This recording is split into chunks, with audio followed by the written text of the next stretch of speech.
Sai Krishna Shri, Shri Tulsinath Maharaj Ki, Shri Girinai Lal Ki, Shri Nrsimhadev Bhagwan Ki, Rancha Shri Bhagavatam Ki, Jai Guru Guru.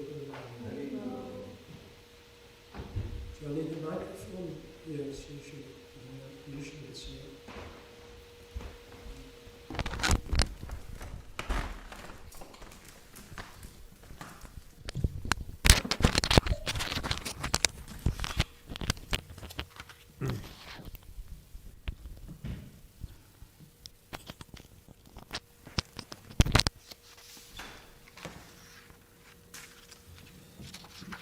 Reading from Srila Prabhupada Leela Amrita, the lame man and the blind man.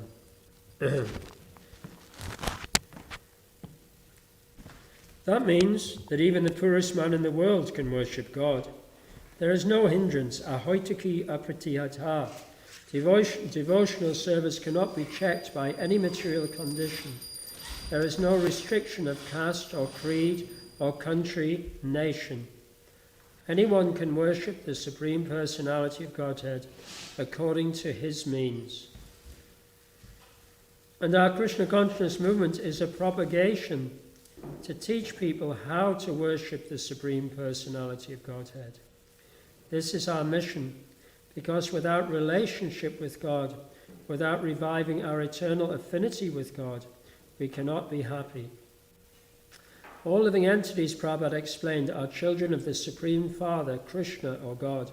But only in the human form of life can one understand his relationship with God. If one misuses his life and doesn't understand his duty to Krishna, then his life is spoiled. So, please do not take this Krishna consciousness movement as any sectarian movement.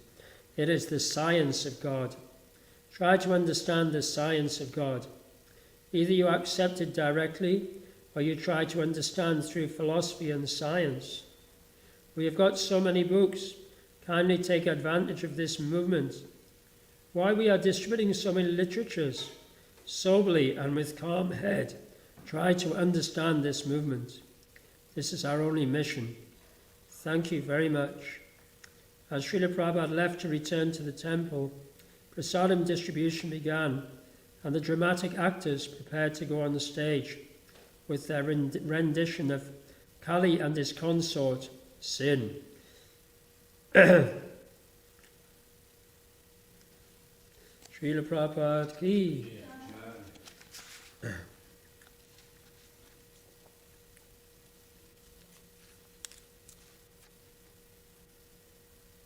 Never heard of that one, have you, friend? Kali and his consort. There's a drama, Kali and his consort, Sin. Oh, yeah, yes. It's just at the age of Kali, possibly. Yeah, they did the drama. They did the drama with that. I think Danavi and Raj has done that one, I think. So we're reading from Srimad Bhagavatam, Canto 5, Chapter 11, Text 9. Chad Bharat instructs King Rahugana. Om Namo Bhagavate Vasudevaya. Om Namo Bhagavate Vasudevaya. Om Namo Bhagavate Vasudevaya. Om Namo Bhagavate Vasudevaya. Om Namo Bhagavate Vasudevaya. Om Namo Bhagavate Vasudevaya. Ekadashasan Manaso Hi Vritaya. Ekadashasan Manaso Hi Vritaya. Ekadashasan Manaso Hi Vritaya. Akutaya Pancha Diyo Abhimana. Akutaya Pancha Diyo Abhimana. Akutaya Pancha Diyo Abhimana. Matrani Karmani Purang Cha Tasang Matrani Karmani Purang Chatasang Matrani Karmani Purang Chatasam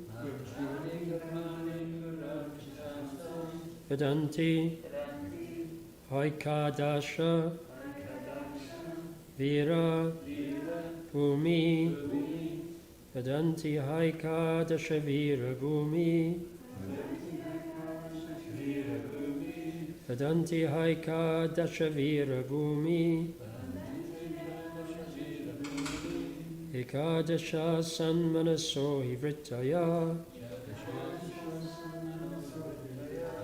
Vakutaya Pancho Diyo Bhimana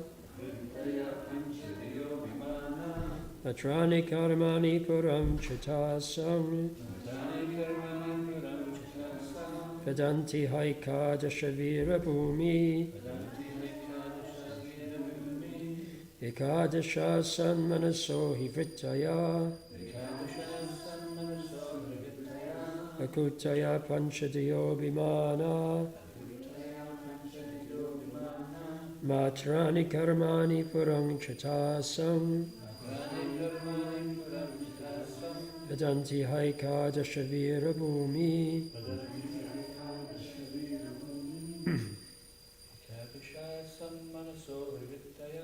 Ekadasha Sanmanaso Hivritaya Akutaya Panchadiyo Bhimana Matrani Karmani Puram Chatasam Vedanti Haikadasha Vira Bhumi Ekadasha Sanmanaso Hivritaya Akutaya Panchadiyo Bhimana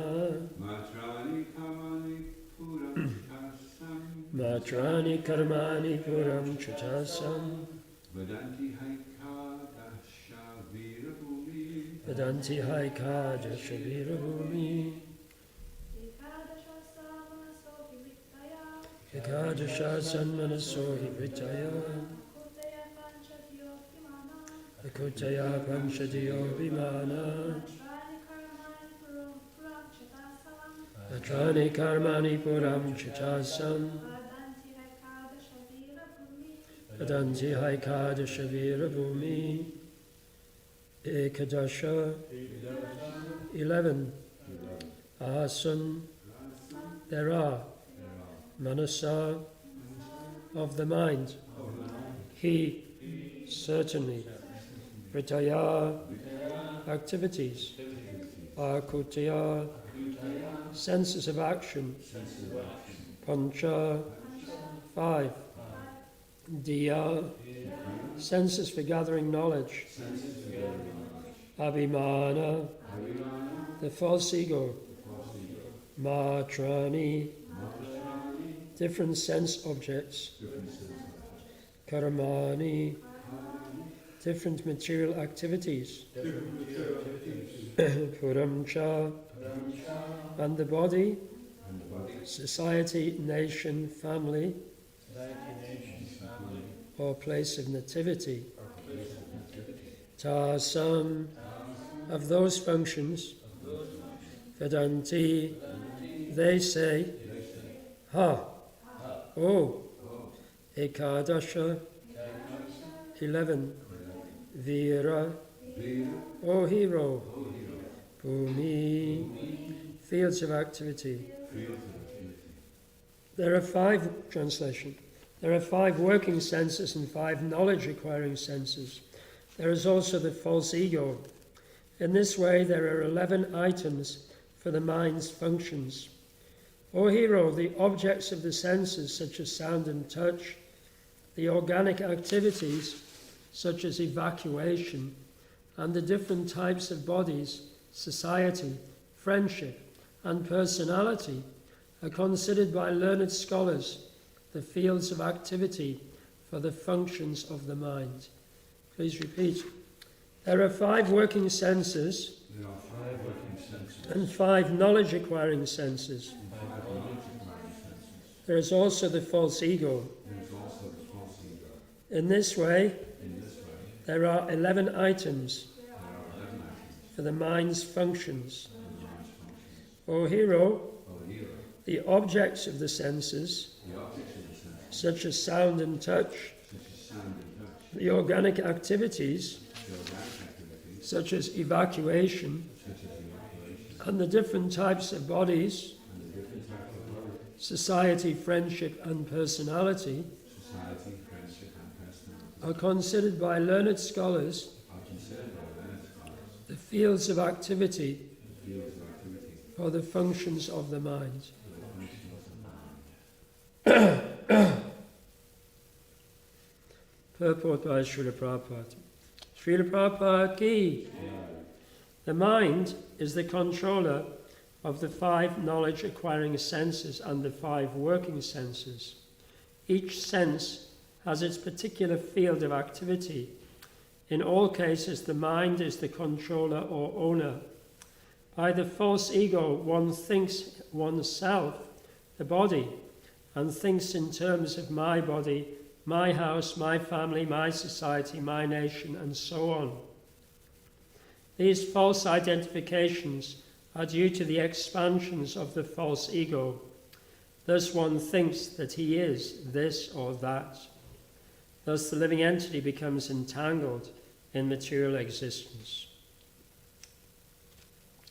Om Jnana Timirandasya Gyananjana Shalakaya Chakshurunmilitam Yena Tasmai Shri Gurave Namaha Shri Chaitanya Manobishtam Stapitam Yena Bhutale Swayam Rupakadamayam Tadati Swapatantikam Vandeham Shri Guru Shri Yutaparakamalam Shri Gurun Vaishnavamscha Shri Rupam Sagojatam Sahagana Raganatanvitam Tam Sajivam Sarvetam Savadutam Parijana Sahitam Krishna Chaitanya Devam Shri Radha Krishna Padan Sahagana Lalita Shivashakanvitamscha He Krishna Karuna Sindhu Dinabandhu Jagatpate Gopisha Gopika Kanta Radhakanta Namostate Taptakang Shanagorangi Radhe Vrindavaneshwari Rishabhanu Sutadevi Pranamami Hari Priye Panchakalpatascha Kripasandhaviyevacha Patitanam Bhavanebhyo Vaishnavebhyo Namo Namaha Jaya Sri Krishna Chaitanya Prabhu Nityananda Sri Advaita Gadadhara Shivasari Gaura Bhaktivinoda Hare Krishna, Krishna Krishna, Hare Hare, Hare Rama, Rama Rama, Hare Hare.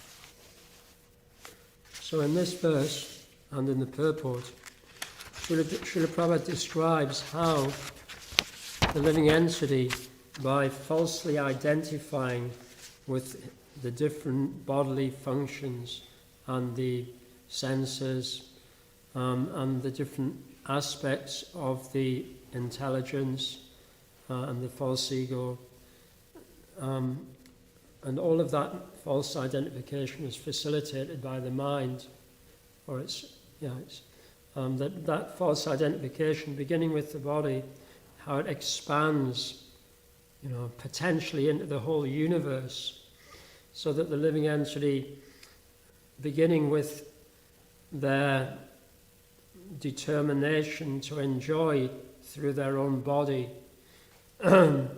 expands that ambition into every possible avenue of life. And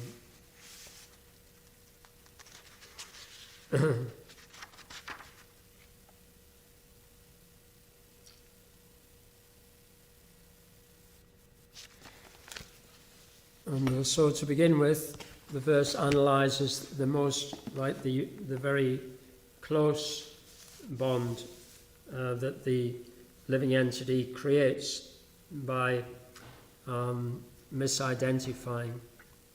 And so that is misidentifying with the 5 working senses. So who knows what the 5 working senses are? Toksha? The legs and the ears and the genitals and the arms and the mouth.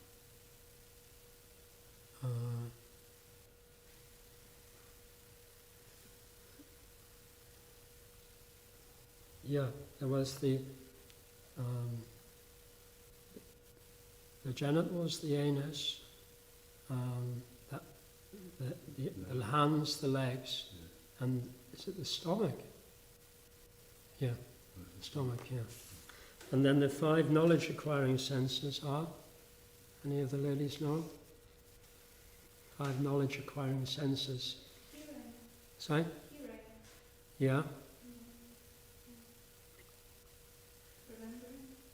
No, it's actually the sense, when it describes the senses, it's describing the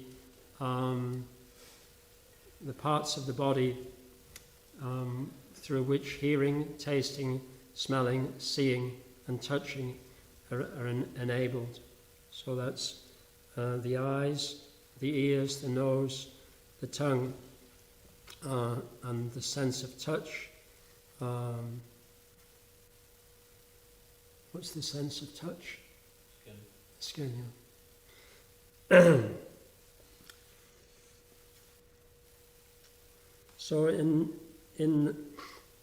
our constitutional position, when we're fully acting in our pure relationship with Krishna as servants, then these functions are also there, both for the living entity who's fully engaged in devotional service in the material world, and the devotees who are fully engaged in Krishna service in the spiritual world. So they also have material bodies, not material, they also have bodies with these functions. So the spirit soul has a natural affinity for performing its activities of service to Krishna, utilizing these means. So when we're not engaged in devotional service, then naturally there's a natural tendency to experience in this way through these senses. And that's the reason that it's so difficult to practice the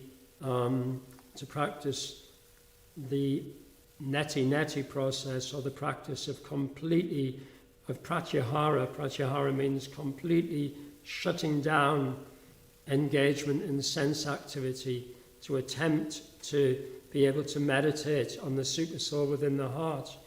And this process takes many lifetimes, because for so long we've used our knowledge acquiring senses and working senses that it's second nature that we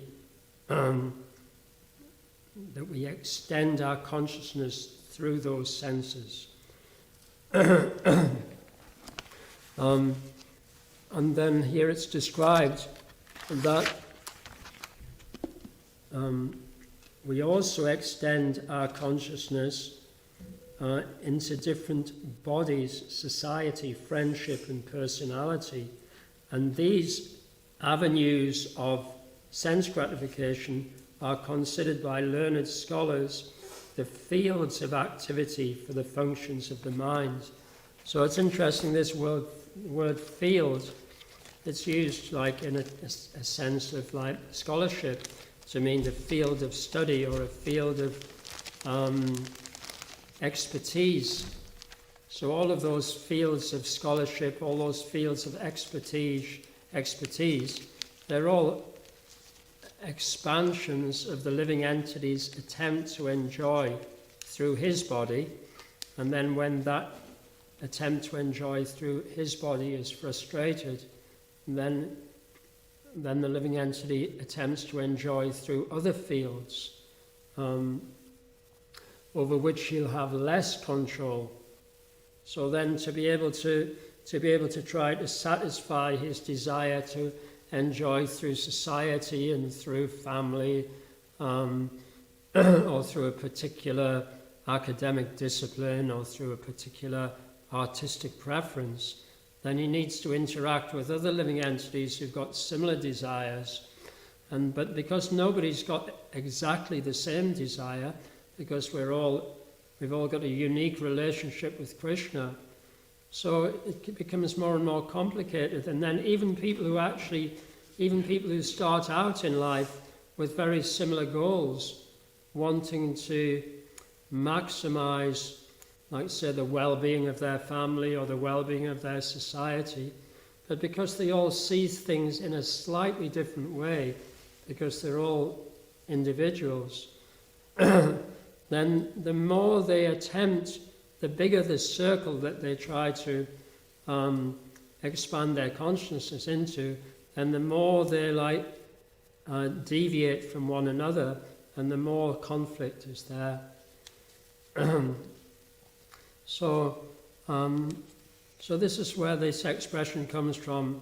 Power corrupts, and absolute power corrupts absolutely, because the more power someone thinks that they have to be able to manipulate the material energy in a particular field, whether it's a field of celebrities or the field of politics or the field of science or the field of climate change, whatever it is, and the more they become disturbed when someone else has a different way of perceiving it. However, if we can really gain a clear knowledge of our relationship with the body and of the senses and the hierarchy of control, as it's described in the Bhagavad Gita, Bhumi apo nalo vayu kamano buddhyevacha ahankara ityam me bina prakritim ashrada. Earth, water, fire, air, ether, mind, intelligence, and false ego, these are my 8 separated energies. And it's in that hierarchy that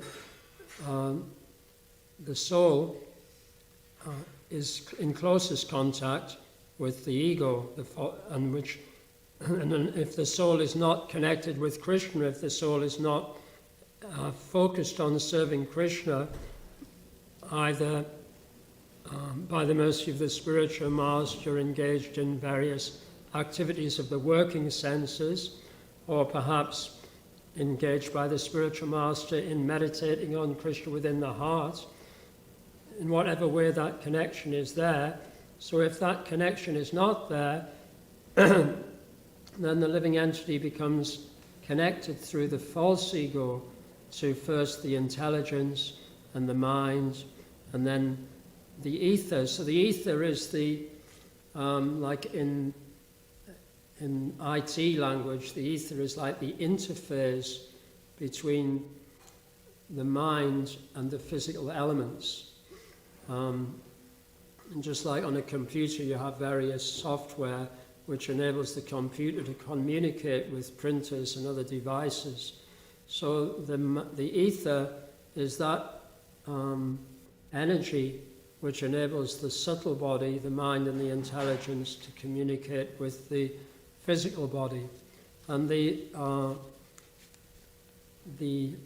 sound travels in ether.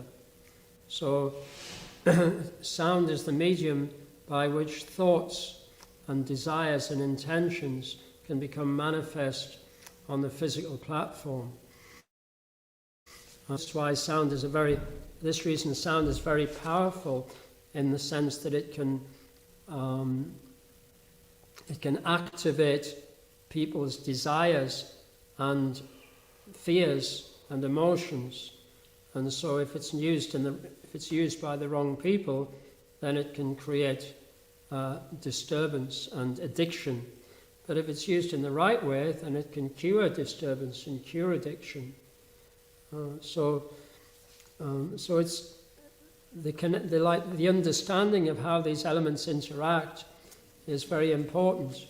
But even if we do have a very good understanding of how they interact, if the highest connection is not there between the soul and the false ego, and between the soul and Krishna, then all of the, irrespective of whether we have a good understanding of the other elements, we'll be controlled by those elements. And actually it's described that, so the learned scholars call this an understanding of the field of activities, and especially in Bhagavad Gita chapter 13, then that's really analysed in detail, the field of activities, and how connection with the Supersoul is essential for a proper understanding of that field of activity. Many great thinkers and Vedic scholars came to an incorrect conclusion. They came to the conclusion that there's 24 material elements, and those material elements by themselves enable the whole universe to function. But, and this was the conclusion of the atheistic Sankhya philosophers. Srila Prabhupada said that just as there's an incarnation of Krishna called Kapila Dev, there's also an atheist called Kapila Dev, and he divided all of the senses and the sense objects and the different material elements into 24 categories. And he explained that everything can be explained by understanding these 24 categories. Well, Krishna allows people to think that everything can be explained because they desire to have an understanding of the universe without surrendering to Krishna. They want to hold on to their false ego. So Krishna allows them to maintain these false theories. But they don't lead to happiness. They just lead to lead to a strong sense of false ego, and ultimately they lead to great suffering, because, as I say, even though perhaps in previous yugas these philosophers were capable of controlling their senses and living a life in the mode of goodness, but as the yugas progress into Kali Yuga, then they don't derive there's no real happiness to be gained from that kind of sense control, because the material elements, the material energy is just so polluted by the influence of Kali that there's no communities or anywhere where they can actually live and just live a very pure sattvic life. So therefore they become attracted again to gross sense gratification. So Srila Prabhupada's teachings are essential to help all yogis and scholars and philosophers and social reformers and political reformers, to enable them to understand how their desire to bring about peace in the different fields of human activity, how that desire can actually be achieved. It can only be achieved when the center is Krishna. Srila Prabhupada gives a very nice example that if lots of people go to the edge of a pond of water and start throwing stones in, then all of the little kind of ripples that are created by those stones, to begin with, each stone will create a series of concentric circles, symmetric. But then after some time, they'll all kind of collide with each other, and it'll just become a big mess. And you won't be able to see any pattern there whatsoever. And it doesn't matter how much people try to throw their stones in like a way that's going to actually somehow or other all kind of create a concentric pattern. It just will not happen. However, if everyone throws their stone in the same place, right in the middle all together, then it doesn't matter how many people throw their stones in the middle, it's actually going to create a harmonious environment. So Srila Prabhupada gives that example. He gave that example in a lecture he gave in a Swedish university. And he really liked that audience. They were very philosophical and they asked lots of really, really good questions. And he used this example, and I thought it was a really wonderful example. However, it's an example and it's not so easy to apply in real life, because it's not, real life, it's not just one little pond, but it's like real life is that everything is going through decay, everything is going through creation, maintenance and decay. And even with all of the super technology that people have got now to study material nature, because material nature is so complex that they really haven't got a clue actually. But they're just beginning to see how it's all interconnected. But they'll never be able to actually, material scientists will never be able to come to the end of their attempts to understand even the material energy, not let alone the spiritual energy. But devotees of Krishna, they can understand it because they understand that it's only necessary to understand those aspects of the whole picture which are required for them to become reinstated in their constitutional position. It's not required that we know about everybody else or every other living entity or every other species. It's nice to study those things because it enables us to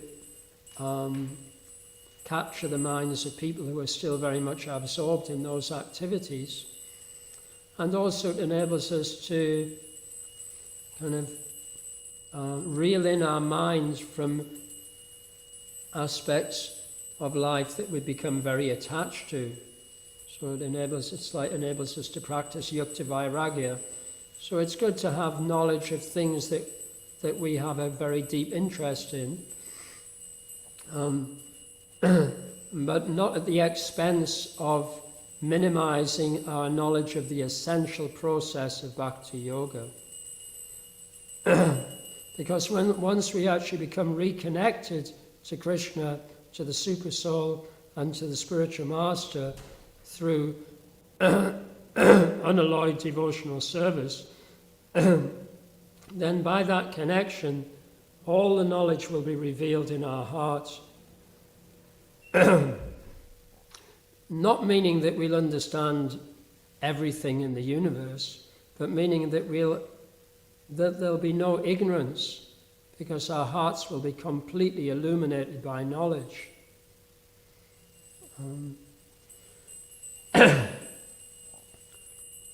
So, I wrote some things down.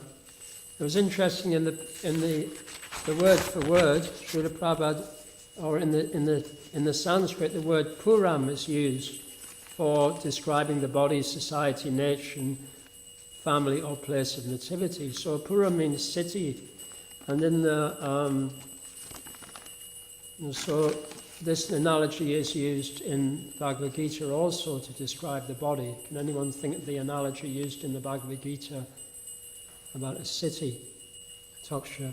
The city of 9 gates. Yeah, the city of 9 gates. So this is a common analogy, that the body is compared to a city with 9 gates.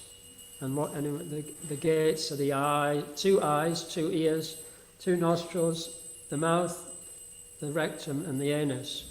And And also the analogy of the body as a city is used in the pastime of Narada Muni instructing King Prachinabahishat when he gives the analogy of city to the analogy of King Puranjana, which means born in the city. Puranjana means born in the city. So we are all Puranjana because we're all born in the city of the body.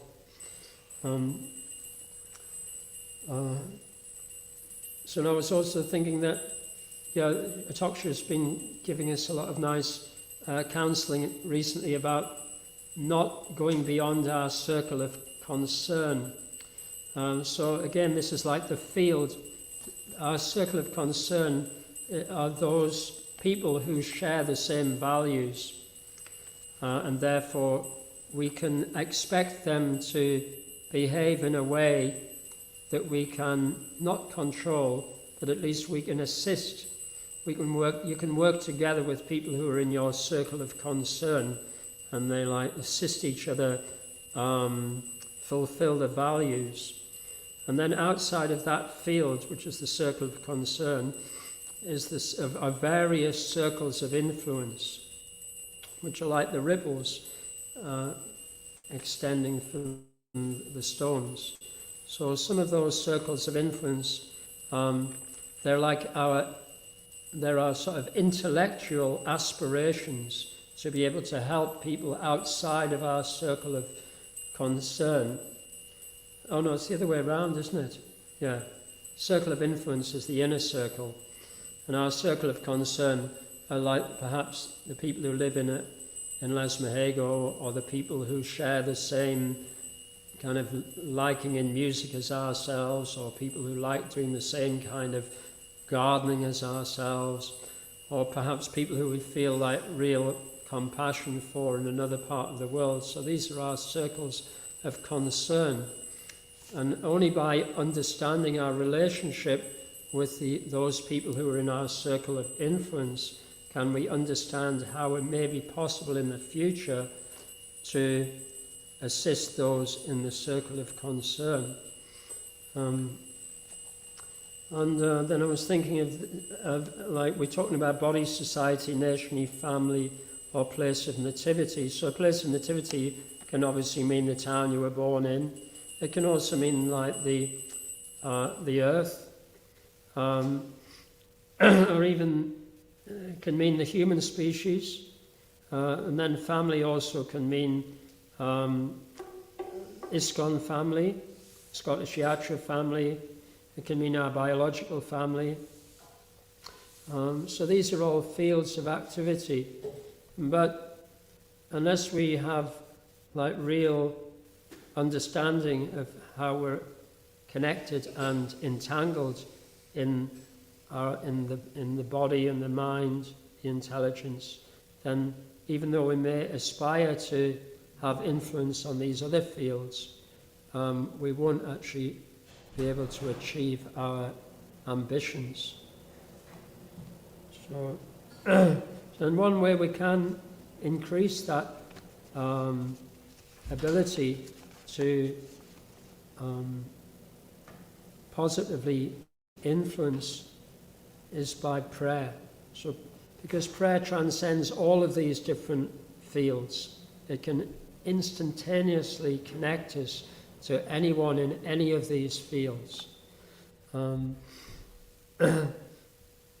Especially when we're praying for someone's spiritual well-being.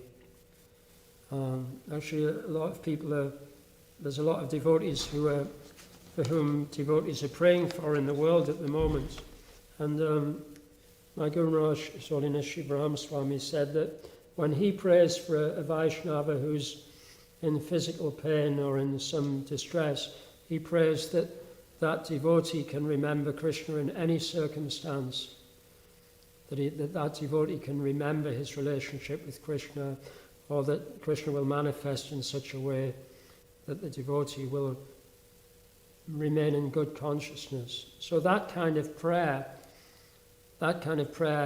is like it's like a kind of like a spoke. It's like not a spoke. It's like an axle.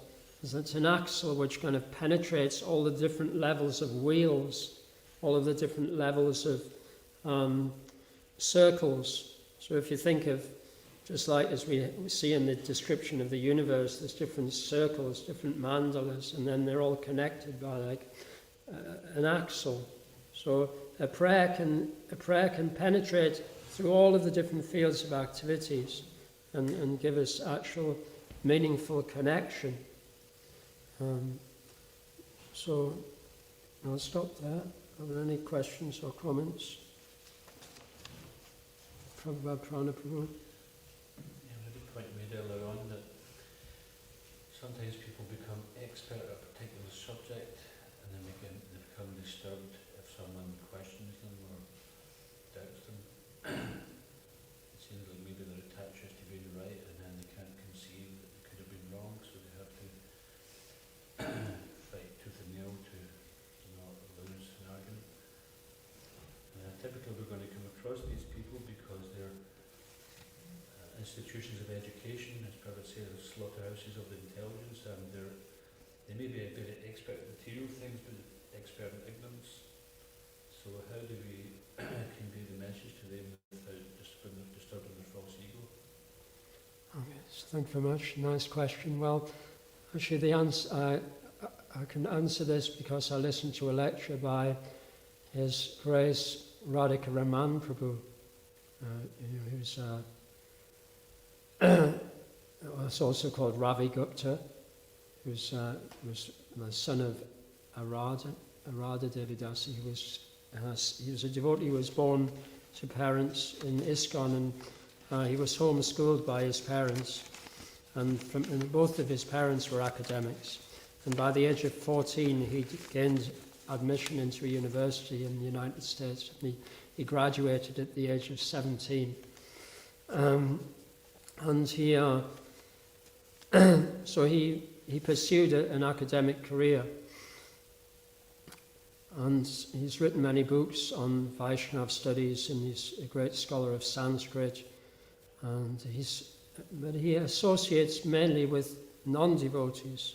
So having worked in that environment for many years, he's had a lot of experience of the do's and don'ts of interacting with non-devotional academics. And he quotes the example of Lord Chaitanya presenting Krishna consciousness to Prakashananda Saraswati, in the sense that even though Lord Chaitanya had like absolute knowledge of the subject, but he presented himself as being of less qualification. So Lord Chaitanya gave respect to those in that profession. He may not have given them respect in his heart, but like he gave them like a genuine appreciation of their academic qualifications and of their work, and perhaps of the level of respect that they have in their community. And then he would inquire from them, ask so that engage in a dialogue within the parameters of that particular discipline. So it's important to understand the parameters of the different disciplines that people are specialists in. But it's also important to understand the parameters of what are called like the meta-disciplines, which are like the overarching disciplines of philosophy, sociology, and something called hermeneutics, which is how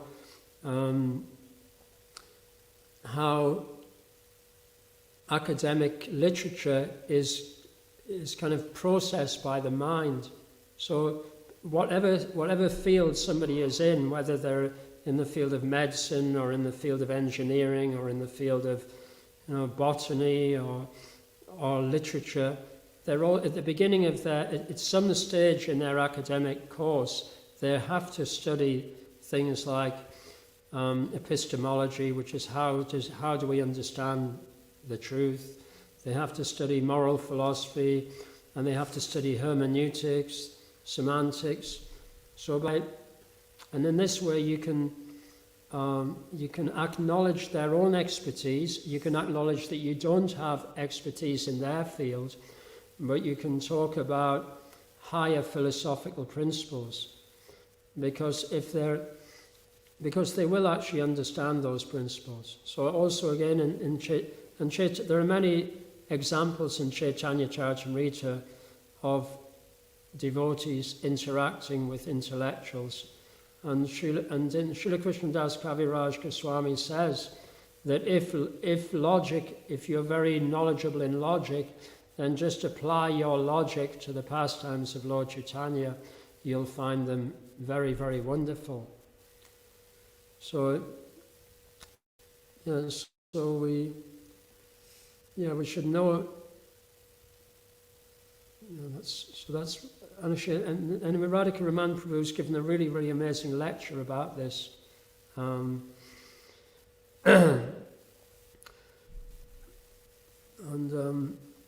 it's like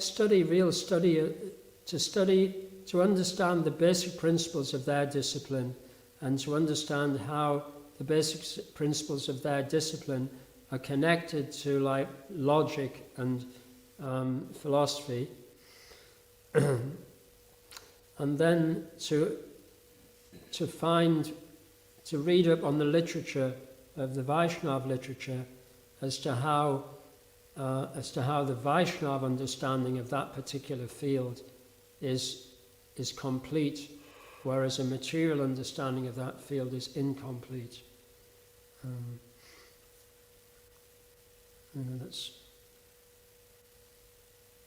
That's my understanding. Granth Raj Srimad Bhagavatam ki, Srila Prabhupada ki, Nitai Gaura Premanandi. Nanti Koti Vaishnava Vrinda ki.